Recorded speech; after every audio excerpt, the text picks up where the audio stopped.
Vous êtes la bienvenue dans notre session de prière hebdomadaire. Et comme d'habitude, avant la prière, nous voulons faire avec vous une courte exhortation. Et le thème de cette exhortation-là, c'est Dieu lui-même habite en toi et tu ne peux pas échouer. Et nous tirons cette exhortation de 1 Jean 4,4. Où il est écrit, vous petits enfants, vous êtes de Dieu et vous les avez vaincus. Parce que celui qui est en vous est plus grand que celui qui est dans le monde.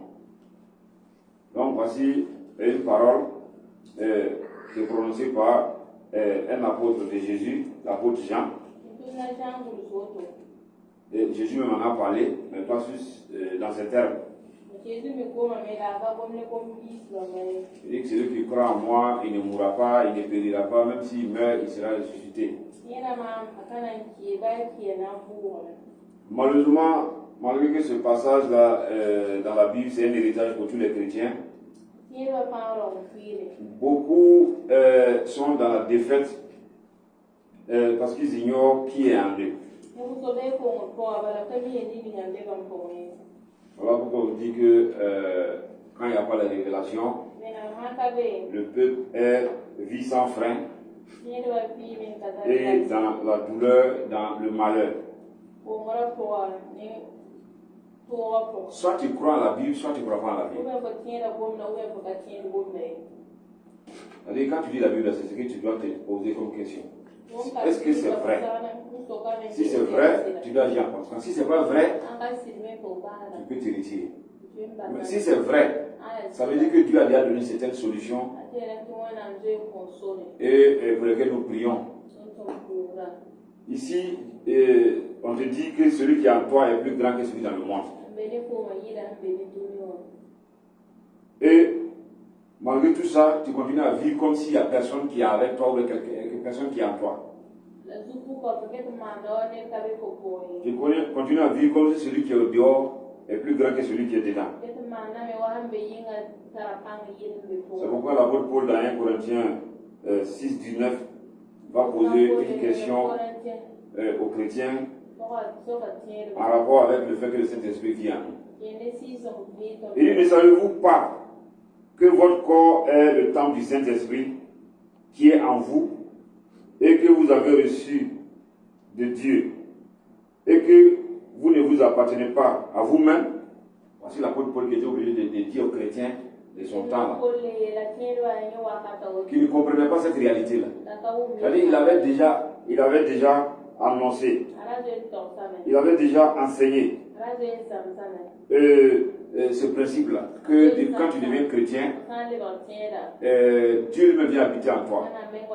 Avant, Dieu habitait dans un temple fait de mains d'or. Dieu n'habitait en personne. Mais dans la nouvelle alliance, Dieu habite en chacun de ceux qu'il a sauvés, ceux qu'il a appelés.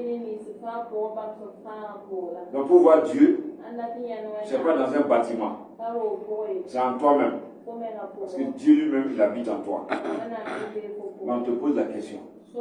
Ce soir encore, la question t'est posée, ça m'est posée. Est-ce que tu crois que ton corps, là, c'est le temple du Saint-Esprit? Les gens ont fait même des chants. Seigneur, bouge à moi.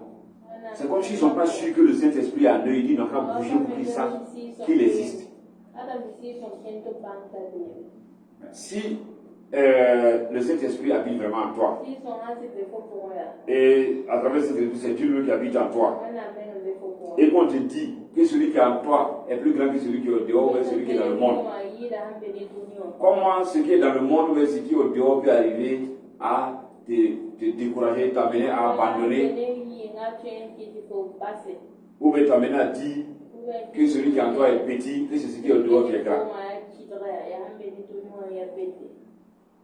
Donc, ce qui est écrit dans Jean 1, 4, 4 là,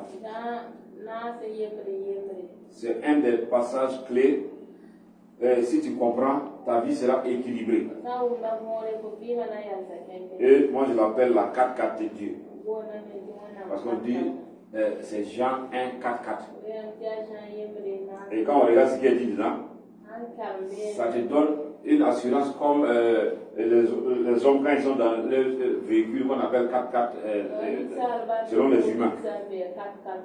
Parce que tout véhicule 4x4 est robuste, est stable et a la capacité même de sortir quand il est embourbé. Quand il est dans la boue ou bien dans les collines, il est capable de sortir. Parce qu'il a un système qui permet de faire tourner les roues même dans la boue et de sortir des obstacles. Est-ce que tu sais qu'en Christ également il y a une 4x4? Et cette 4x4 là, c'est ce passage.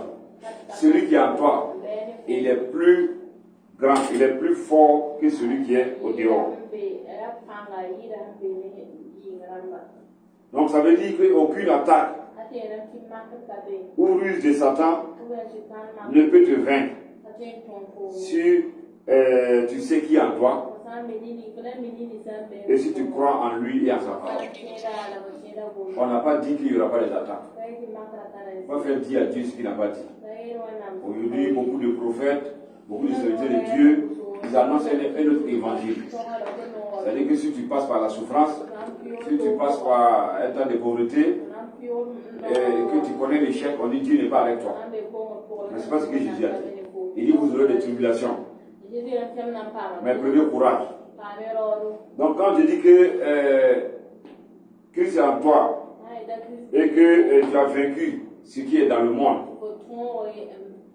que celui qui est en toi est plus grand que celui qui est dehors, ça veut dire que toutes les attaques qui vont venir du dehors, toutes les ruses de Satan, tous les complots qui seront faits contre toi là, ne vont pas arriver à te faire douter de Dieu, ne vont pas arriver à te faire abandonner Dieu, ne vont pas arriver à te faire vivre permanemment dans la tristesse, dans l'angoisse.